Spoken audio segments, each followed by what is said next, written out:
ला हौल वला कुव्वता। उच कहते हैं यहाँ कोई रामदेव पीर हुए हैं। अरे सूफी संत पीर फकीर तो हम कहलाए जाते हैं। हाँ बिरादर, कहते हैं उन्होंने मिस्री को नमक और नमक को मिस्री बना दिया। और यह भी कहा जाता है कि लीले कपड़े के घोड़े को आसमान में उड़ाया। वो तो सब ठीक है, उन्होंने यहाँ के भैरव राक्षस को भी फना कर दिया। अरे ये सब कही सुनाई बातें हैं, सब बकवास। लाहौल वला कुव्वता। आज तो हमें रामदेव पीर की पिराई की परख करनी ही है। देखो, सामने से वो जवान आ रहा है, उसी से पूछते हैं कि रामदेव पीर कहाँ मिलेंगे।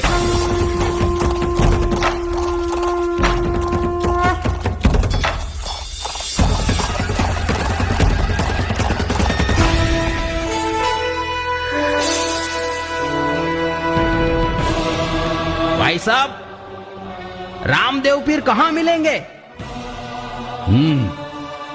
तमे कौन छो भाई?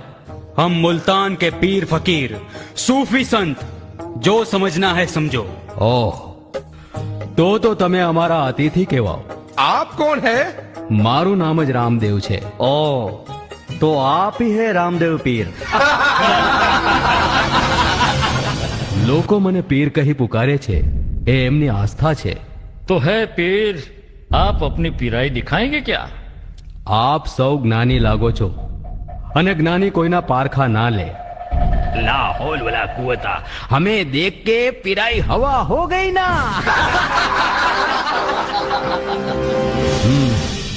આ તો પાણી માથા પર ચડતું જાય। ઠીક છે અતિથિઓ, પહેલા આપ સૌ બિરાજો।